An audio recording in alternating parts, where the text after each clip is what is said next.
సతీష్ చెప్పండి, అడుగడుగున నిర్బంధం, అడుగడుగున బ్యారికేడ్స్ విధిస్తున్న పరిస్థితి కనిపిస్తోంది. ఒక మాజీ ముఖ్యమంత్రి వాళ్ళ పార్టీ నాయకులని కలవడానికి, పరామర్శించడానికి వస్తుంటే ప్రభుత్వానికి ఎందుకింత భయం అనేది మనం అడగడం కాదు, సాధారణ ప్రజలు సైతం విస్తుపోతున్న పరిస్థితి కనిపిస్తోంది.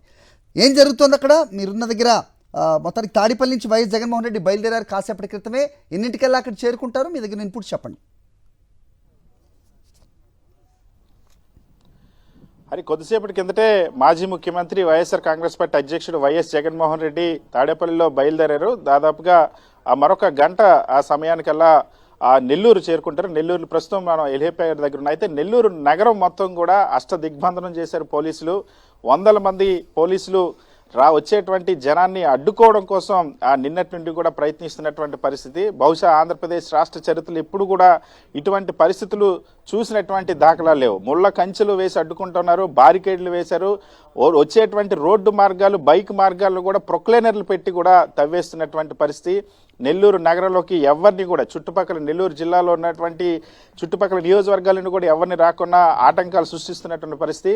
వైఎస్ జగన్మోహన్ రెడ్డి ఆయన పార్టీకి సంబంధించినటువంటి నాయకుల్ని ఒకరు నెల్లూరు సెంట్రల్ జైల్లో ఉన్నారు, మాజీ మంత్రి కాకాని గోవర్ధన్ రెడ్డి 8 కేసులు అక్రమ కేసులు పెట్టి నిర్బంధించినటువంటి పరిస్థితి. కాకాని గోవర్ధన్ రెడ్డికి మద్దతుగా తెలపడం కోసం వైఎస్ జగన్మోహన్ రెడ్డి వస్తున్న పరిస్థితి. ఇంకొక వైపు ప్రసన్న కుమార్ రెడ్డి, మాజీ ఎమ్మెల్యే ప్రసన్న కుమార్ రెడ్డి నివాసం పైన తెలుగుదేశం పార్టీ రౌడీలు బేబస్సును సృష్టించి దాడి చేసినటువంటి పరిస్థితి. ప్రసన్న కుమార్ రెడ్డి కుటుంబాన్ని పరామర్శించడానికి వైఎస్ జగన్మోహన్ రెడ్డి వస్తున్నారు. ఈ 2 పర్యటనలు చేస్తే ఇక్కడ జరుగుతున్నటువంటి అరాచకం ప్రజలకు తెలుస్తుందన్నటువంటి ఉద్దేశంతో తెలుగుదేశం పార్టీ నాయకులు, మంత్రులు, ఎమ్మెల్యేలు అంతా కూడా ఈ పర్యటనను అడ్డుకోవడం కోసం, ముఖ్యంగా జనం రాకుండా అడ్డుకోవడం. సాధారణంగా పోలీసు యంత్రాంగాన్ని జన సమర్థాన్ని నిర్వహణ కోసం వినియోగిస్తారు. కానీ ఇక్కడ ఆశ్చర్యంగా ఆంధ్రప్రదేశ్లో వైఎస్ జగన్మోహన్ రెడ్డి పర్యటనలకు వచ్చేసరికి జనాన్ని రాకుండా అడ్డుకునేటువంటి ప్రయత్నం చేయడం, అనేక ఆంక్షలు దాటుకొని నాయకులు రావాల్సినటువంటి పరిస్థితి ఉంటుంది. మనతో పాటు కావాలి మాజీ ఎమ్మెల్యే ప్రతాప్ కుమార్ రెడ్డి ఉన్నారు. సార్, ఈ ఆంక్షలన్నీ ఎప్పుడైనా చూసారా? నెల్లూరులో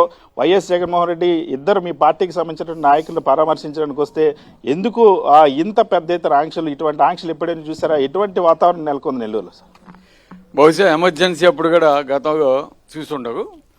కానీ ఈరోజు ఎక్కడ పట్టినా కూడా మన నెల్లూరు జిల్లాలో దాదాపు 2000 పైచీలకు పోలీసుని ప్రతి ఒక్క కాన్స్టిట్యున్సీలో కూడా పెట్టి ఈరోజు ప్రతి ఒక్క రోడ్డు కూడా క్లోజ్ చేయించి వారిని రానియకుండా ఏ విధంగా ఇబ్బంది పెడుతున్నారో చూస్తున్నాం. ఆఖరికి కొంతమంది బస్సుగా వస్తూ ఉంటే బస్ స్టాండ్గా కూడా వారిని నిర్బంధించారు. అదేవిధంగా రైల్వే ట్రైన్స్గా వస్తూ ఉంటే రైల్వే స్టేషన్స్గా కూడా వారిని ఆపేశారు. కారుగా వస్తూ ఉంటే ప్రతి ఒక్క చెక్ పోస్టే కాదు, ప్రతి ఒక్క బార్డర్స్గా కూడా ప్రతి ఒక్క వెహికల్ని తనిఖీ చేయడం రానియకుండా ఈ విధంగా నిర్బంధిస్తున్నారు. కానీ ఇది కరెక్ట్ కాదు. ఎందుకంటే వారు చేయాల్సిన జగనన్నకి సెక్యూరిటీ ఇవ్వగానే ఈ విధంగా జనాన్ని రానియకుండా చేయాలని చూడటం అది కరెక్ట్ కాదనేది మా ఉద్దేశం. ఎందుకంటే గతంలో జగన్మోహన్ రెడ్డి గారు కూడా ముఖ్యమంత్రిగా ఉండగా కావచ్చు, చంద్రబాబు నాయుడు గారు కావచ్చు, అదేవిధంగా లోకేష్ బాబు గారు కావచ్చు, ఇవంతా కూడా పాదయాత్రలు ఇవన్నీ చేసేవారు. అదే జగన్మోహన్ రెడ్డి గారు అనుకుంటే వాళ్ళంతా చేసేవారు అని మేము అడుగుతున్నాం. ఈరోజు ప్రజాభిమానంతో, జగనన్న మీద ఉన్న అభిమానంతో ప్రజలంతా కూడా నాయకులు కావచ్చు, కార్యకర్తలు కావచ్చు, అదేవిధంగా నియోజకవర్గ ప్రజలు కావచ్చు, నెల్లూరు జిల్లాలో ఉన్న ప్రజలు కావచ్చు, అందరూ కూడా ఆయన్ని చూడాలని తహతహగాడి వాకే వాళ్ళు స్వచ్ఛందంగా వస్తుంటే ఈ విధంగా ఆపేయటం, ఆఖరికి సెక్యూరిటీని కావచ్చు, మీడియా వాళ్ళని కావచ్చు, ఎవరిని కూడా అలవ్ చేయకుండా ఏ విధంగా ఇబ్బంది పెడుతున్నారో చూస్తాం. అది కూడా కాకుండా ఈరోజు జగన్మోహన్ రెడ్డి గారు వస్తుంటే అనేక ఎలిఫాట్స్ ఉన్నాయి మన పట్టణంలో, నెల్లూరు పట్టణంలో. కానీ అక్కడ ఇవ్వకుండా మారుమూల ఒక అడవిలో ఎవ్వరు రాలేని ప్లేసు, రోడ్డు కూడా లేదు, రోడ్డు కూడా మనం వేసుకున్నాం, ఎలిఫాట్ మనం వేసుకున్నాం, ఇక్కడ చెట్టుని పిచ్చి చెట్టుని మేమే కొట్టి ఇప్పించాం. ఈ విధంగా అటువంటి అడవి మధ్యలో ఇవ్వడం కూడా చాలా దారుణం. ఎందుకంటే ఈ విధంగా చేసి ఈ విధంగా ప్రజల్ని రానియకుండా చేయాలంటే ఈరోజు పోలీసులు 2000 పైచీలకు ఎక్కడ పట్టినా అక్కడ ఏ కాన్స్టిట్యున్సీ కన్నా ఈ విధంగా పెట్టడం ఇంతకుముందు ఎప్పుడు చూడలేదు. కానీ ఈరోజైతే ఒకటైతే చెప్తున్నాం, ఈరోజు తెలుగుదేశం ప్రభుత్వం ఏ విధంగా అక్రమ కేసులు పెట్టి కాకాని గోవర్ధనన్న మీద, అదేవిధంగా గూండాలను పెట్టి ప్రసన్నన్న ఇంటి మీద దాడి చేసి వారిని పరామర్శించేదానికి వచ్చినప్పుడు ఇటువంటి చర్యలు తీసుకోవటం పోలీసులు నిజంగా చాలా బాధేస్తుంది. అయినా కూడా ఎవరు కూడా ఆగే పరిస్థితి లేదు. చూడండి, తప్పకుండా దీనికి రోడ్డు లేదు కాబట్టి, ఎలిఫాడ్ కాడికి ఎవరు వచ్చేదానికి రోడ్డు లేదు కాబట్టి ఆఖరికి ఎటు నుంచి ఇక్కడ వచ్చేదానికి ఇక్కడ ప్రవేశ మార్గం ఓన్లీ ఒకే ఒకటి వస్తే అగోడే అక్కడ మొత్తం దాదాపు 300-400 మంది పోలీసులని అక్కడ పెట్టేస్తున్నారు కానీకుండా అయినా కూడా ఈ కాకానికి వద్దనన్నది మిగాకత్ అయినాక తర్వాత ప్రసన్న ఇంటికాడికి పోయేదానికి రోడ్డు మార్గంగా పోవాల్సి వస్తుంది. అక్కడ మటుకు తప్పకుండా ప్రజలను ఎవ్వరు ఆపలేరు. ఎందుకంటే జగనన్న మీద అభిమానం ఆ విధంగా ఉంది. తప్పకుండా ఈ ఎన్ని చేసినా ఎన్ని అడ్డంకులు సృష్టించినా తప్పకుండా అక్కడికి వచ్చేస్తారు చూడండి అని కూడా తెలియజేస్తాను. సరే, ఇవాళ మనతో పాటు ఇంకా నాయకులు సరిగ్గా కార్యకర్తలు నాయకులు బయలుదేరిన వాళ్ళు కానీ ప్రజలు ఆ బయలుదేరిన కానీ ఎటువంటి ఆంక్షలు విధిస్తూ ఉన్నారు? ఇలాంటి పరిస్థితి గతంలో ఎప్పుడైనా చూసారా? జగన్మోహన్ రెడ్డి గారి ఆ సభ పర్యటన కోసం వస్తున్నటువంటి వాళ్ళని ఆపితే ఆగిపోయేటువంటి పరిస్థితి ఉంటుందా?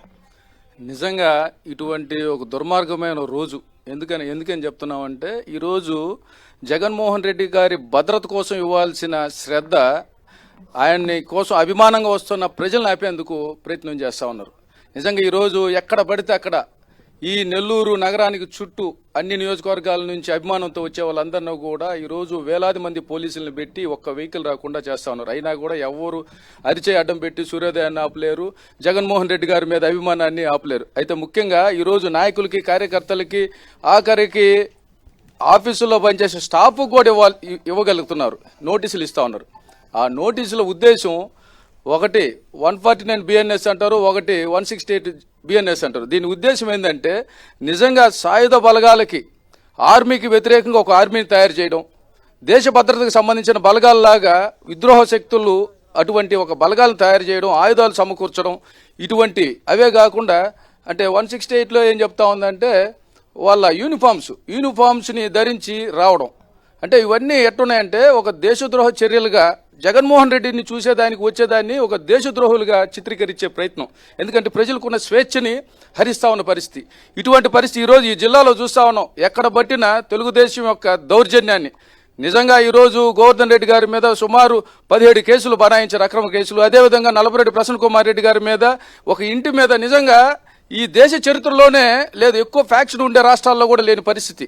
ఈరోజు గతంలో ఉమ్మడి రాష్ట్రంలో కూడా ఎక్కడ జరుగుతున్నటువంటి ఒక పరిస్థితిని ఈరోజు మన నెల్లూరు జిల్లాలో చూస్తా ఉన్నాం. అందులో ఈ తెలుగుదేశం కూటమి ప్రభుత్వంలో చూస్తా ఉన్నాం.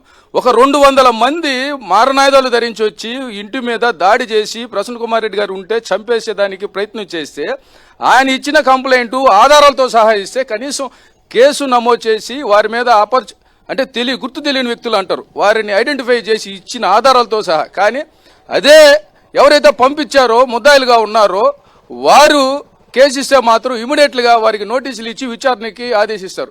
ఈ దుర్మార్గమైన చర్య ఈ రాష్ట్రంలో ఈ ప్రభుత్వంలో ఈరోజు ఎప్పుడు ఎక్కడ లేని విధంగా జరుగుతూ ఉంది. ఇది ప్రజలు ఈరోజు జగన్మోహన్ రెడ్డి గారు నిజంగా ఒకటి చెప్తా ఉన్నాం, ఆయన పులివెందుల ఎమ్మెల్యేనని వీళ్ళు చెప్పే బదులు వీళ్ళు చెప్తా ఉన్నారు. నిజంగా పులివెందుల ఎమ్మెల్యే అన్నప్పుడు భయపడడం ఎందుకు? పులిని చూసినట్టు భయపడతా ఉన్నారు తప్పితే మీరు తప్పు చేయకపోతే ప్రశ్నించేదానికి సమస్యలు ఎక్కడుంటే అక్కడ వెతుక్కొని వస్తూ ఉన్నారు.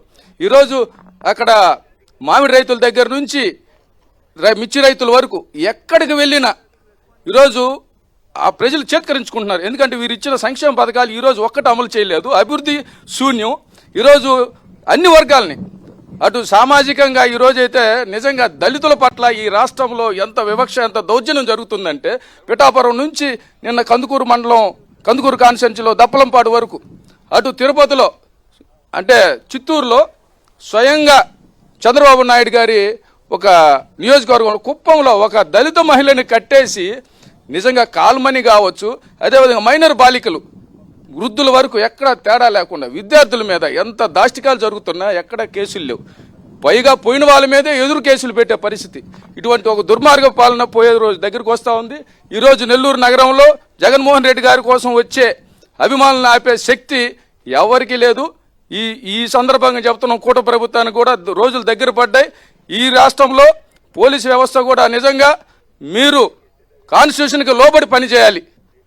అంతేగాని ఈరోజు మీరు తెలుగుదేశం కార్యకర్తలాగా పనిచేస్తే మాత్రం రాబోయే రోజుల్లో మీరు చట్టపరమైన ఎదుర్కొనే సమస్యలను మీరు పరీక్షించుకోవాల్సి వస్తుందని తెలియజేస్తాం.